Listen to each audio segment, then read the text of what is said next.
شروع اللہ کے نام سے جو بہت مہربان نہایت اور رحم والا ہے۔ وہ یمن کا بڑا مشہور کاہن تھا۔ اس کا رنگ کالا، بھجانگ اور جسم نہایت موٹا اور بھدا تھا۔ وہ جتنا سیاہ پوست تھا اتنا ہی سیاہ دل بھی تھا۔ اس کا نام ابو ہلا بن کعب تھا، مگر لوگ اسے اسود اشنی کے نام سے جانتے تھے۔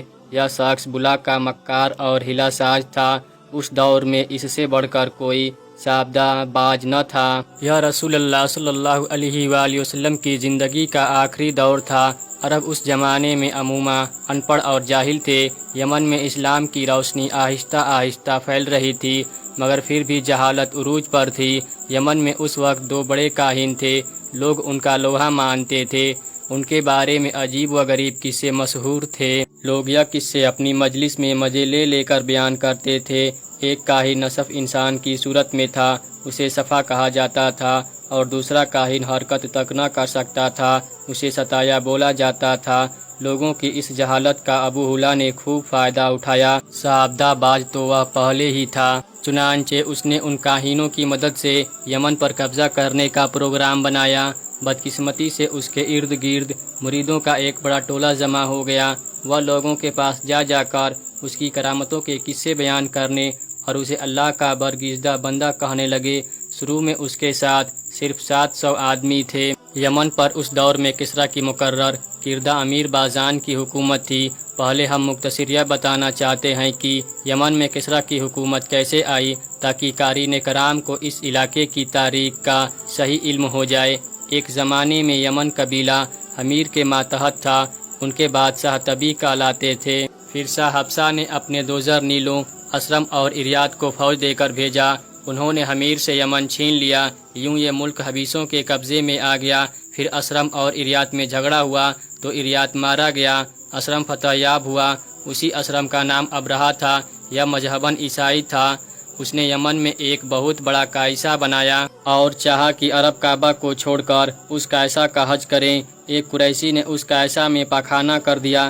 جب ابرہہ کو یہ اطلاع ملی تو اس نے حلف اٹھایا کہ وہ بیت اللہ کو تباہ کر دے گا۔ چنانچہ وہ ہاتھیوں کا گل ساتھ لے کر مکہ کی طرف چل پڑا اور خواب و خاسر ہوا۔ اس کی تفصیل سورہ فیل میں موجود ہے۔ ابرہہ مکہ سے واپسی کے دوران راستے ہی میں سخت بیمار ہو گیا۔ اس کے اعضاء مسلسل ٹکڑے ٹکڑے ہو کر گرتے رہے۔ جب وہ صنعاء پہنچا تو اس کا دل پھٹ گیا اور وہ مر گیا۔ اس کے بعد اس کا بیٹا بادشاہ بنا، پھر اس کا بھائی مسروق بن ابرہہ بادشاہ بنا۔ یمن کی حکومت کم و بیش 70 سال تک حبشیوں کے ہاتھ میں رہی۔ پھر سیف بن یزنی حمیری قیصر روم سے ان کے خلاف مدد مانگنے گیا۔ چونکہ حبشی عیسائی تھے لہٰذا اس نے ہم مذہب ہونے کی وجہ سے ان کے خلاف مدد دینے سے انکار کیا۔ پھر وہ ایرانیوں کے بادشاہ کسریٰ کے پاس گیا اور اس سے مدد مانگی۔ کسریٰ راضی ہو گیا۔ چنانچہ کسریٰ کی مدد سے حبشیوں سے یمن کا قبضہ چھڑا لیا گیا۔ مسروق بن ابرہہ کو قتل کر دیا گیا اور دستور کے مطابق سیف بن یزنی کو بادشاہ مقرر کیا گیا۔ عرب ہر جانب سے مبارکباد دینے آئے۔ اس کے علاوہ بھی مختلف ملکوں پر کسریٰ کے نائب مقرر تھے۔ یہ سلسلہ اسی طرح چلتا رہا حتیٰ کہ اللہ کے رسول صلی اللہ علیہ وآلہ وسلم کی بعثت ہوئی۔ صلح حدیبیہ کے بعد اللہ کے رسول صلی اللہ علیہ وآلہ وسلم نے جن امرائے اور بادشاہوں کو خطوط ارسال فرمائے ان میں ایرانیوں کا شہنشاہ خسرو پرویز بھی شامل تھا۔ اس نے جب خط پڑھا تو دیکھا کہ آپ صلی اللہ علیہ وآلہ وسلم نے کسریٰ کے نام سے پہلے اپنا نام لکھا ہے۔ اس پر خسرو پرویز بہت غصہ ناب ہوا۔ اس نے خط پھاڑ دیا اور اپنے یمن کے گورنر باجان کو لکھا کہ جب تمہیں یہ خط ملے تو جزیرہ نماء عرب کے اس شخص کی طرف 2 آدمی بھیج دو جو اپنے آپ کو نبی سمجھتا ہے، تاکہ وہ اسے گرفتار کر کے میرے پاس لے آئے۔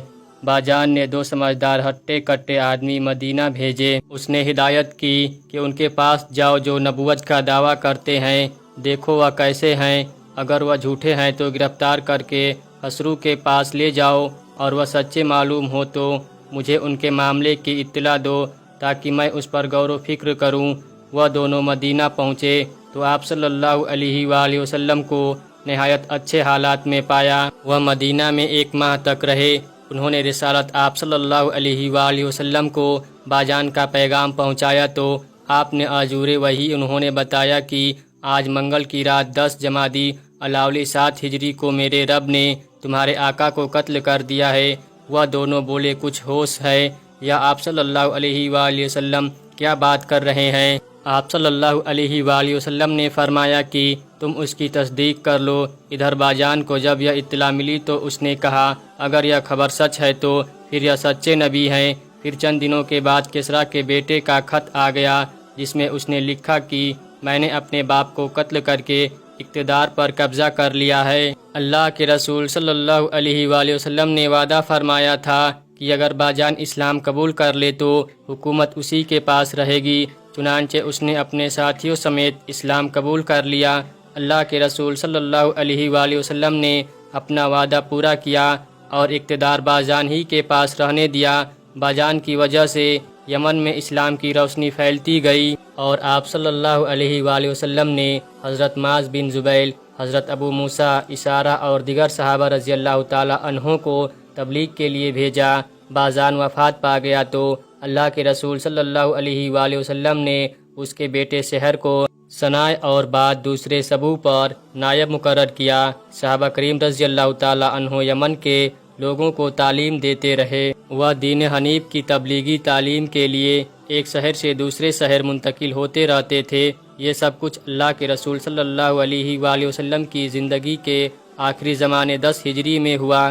اسی دوران لعین اسود اثنی منظر عام پر نمودار ہوا اور اس نے طاقت پکڑی۔ اس نے اللہ کے رسول صلی اللہ علیہ وآلہ وسلم کے کارندوں کو لکھا کہ تم نے ہمارا جو علاقہ ہتھیا لیا ہے اور جتنا مال جمع کیا ہے وہ سب واپس کر دو، ہم اس کے زیادہ حقدار ہیں۔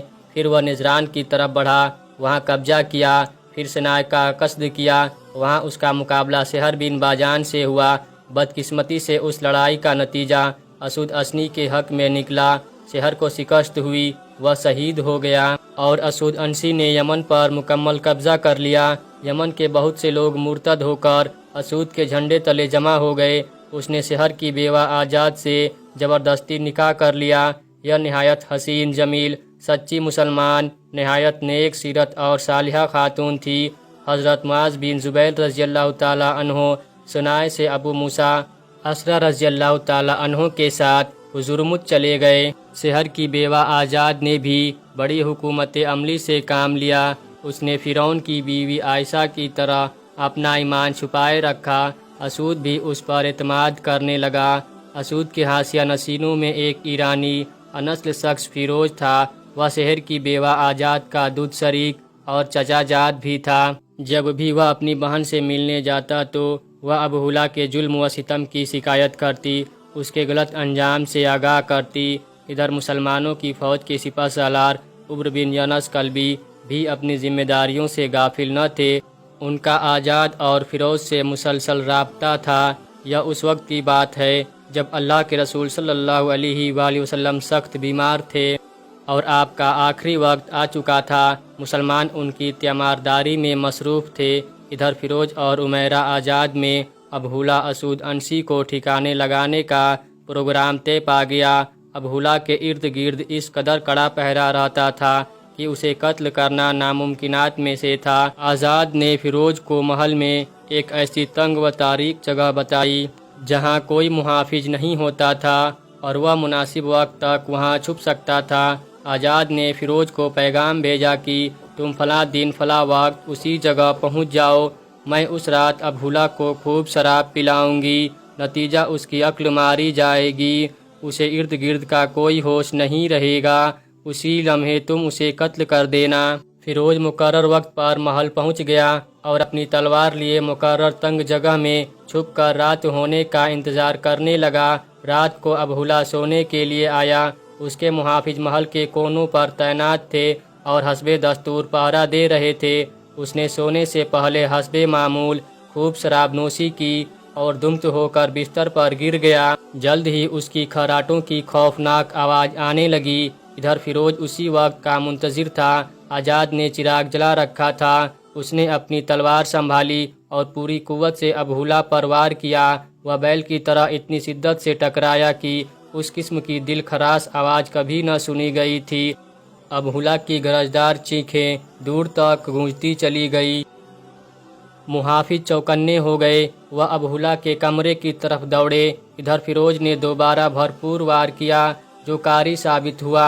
اسی دوران محافظ تلوار سنبھالے دروازے تک آ پہنچے، وہاں آجات کھڑی تھی۔ انہوں نے پوچھا کہ ہم نے امیر کی آواز سنی ہے، اسے کیا ہوا؟ وہ بولی گھبرانے کی تمہارے نبی پر وحی اتر رہی ہے، وہ واپس چلے گئے۔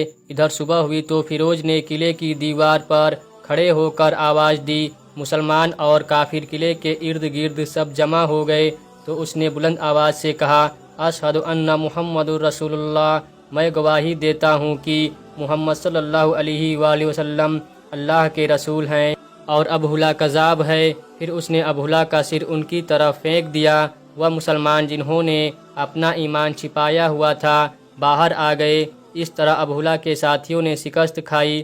مسلمانوں نے انہیں قتل کیا، بعض کو قیدی بنایا اور بعض بھاگ گئے، اور رسول اللہ صلی اللہ علیہ وآلہ وسلم کے نائبین اپنی اپنی عملداریوں کی طرف واپس چلے گئے۔ گزشتہ شب اسود عنسی قتل ہو گیا ہے اور اسے ایک بابرکت آدمی نے قتل کیا ہے جو بابرکت اہل بیت میں سے ہے۔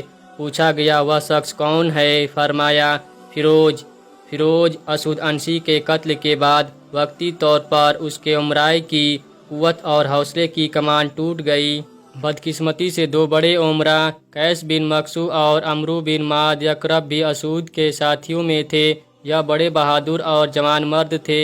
یمن کے لوگ حضرت معاذ بن جبل رضی اللہ تعالی عنہ کی امامت پر متفق ہو گئے، چنانچہ وہ صنعاء میں لوگوں کو نماز پڑھانے لگے۔ ادھر اللہ کے رسول صلی اللہ علیہ وآلہ وسلم کی وفات کے بعد جہاں دیگر عرب قبائل مرتد ہوئے، وہاں یمن کے بہت سے لوگ بھی مرتد ہو گئے۔ انہوں نے قیس بن مکسو اور عمرو بن معد یکرب کو اپنا لیڈر بنایا اور مسلمانوں کے خلاف سازشیں شروع کر دی۔ انہوں نے صحابہ اکرام رضی اللہ تعالی عنہ اور دیگر مسلمانوں کو زہر کے ذریعے ہلاک کرنے کا پروگرام بنایا، مگر اللہ نے اپنی خاص رحمت سے ان کی یہ سازش ناکام بنا دی۔ فیروز بال بچ گیا۔ یہ وقت مسلمانوں کے لیے بلا صبح بڑا کٹھن تھا، مگر حضرت ابوبکر صدیق رضی اللہ تعالی عنہ کی ذہانت اور مضبوط موقف کی وجہ سے جلد ہی مرتدین اور ماتین زکوٰۃ پر قابو پا لیا گیا۔ جو ہی حضرت ابوبکر صدیق رضی اللہ تعالی عنہ کو مرتدین سے فراخت ملی، انہوں نے فیروز کو پیغام بھیجا کہ عنقریب تمہاری مدد کے لیے ہماری فوج آ رہی ہے۔ ادھر فیروز نے مدد آنے سے پہلے ہی مسلمانوں کی قوت کو اکٹھا کر کے صنعاء کے باہر اسود عنسی کے باقی ماندہ تبین اور مرتدین سے خوب جم کر جنگ کی۔ کافروں کے سردار قیس بن مکسو اور عمرو بن معد یکرب تھے۔ جنگ کا انجام یہ ہوا کہ یہ دونوں سردار گرفتار کر لیے گئے اور انہیں بیڑیاں پہنا کر مدینہ منورہ روانہ کر دیا گیا۔ اس طرح یمن میں مرتدین کی قوت پاس ہو گئی۔ جب یہ دونوں حضرت ابوبکر صدیق رضی اللہ تعالی عنہ کے سامنے پیش ہوئے تو انہوں نے انہیں سرزنوشی کی۔ دونوں معافی کی طلبگار ہوئے۔ حضرت ابوبکر صدیق رضی اللہ تعالی عنہ نے ان کی معافی قبول کر لی، انہیں آزاد کرنے کا حکم دیا اور واپس اپنی قوم کی طرف یمن بھیج دیا۔ حضرت عمرو بن معد یکرب نے قادسیہ کے میدان میں جس بہادری کا مظاہرہ اور مسلمانوں کو فتح دلوانے میں نمایاں کردار ادا کیا، وہ ایک الگ داستان ہے جو تاریخ کی کتاب میں مذکور ہے۔ یمن میں ایک مرد صالح فیروز اور صالحہ خاتون آزاد کی بدولت اسلام کا اج سرنو غالبہ ہو گیا اور مرتدین نیست و نابود ہو گئے۔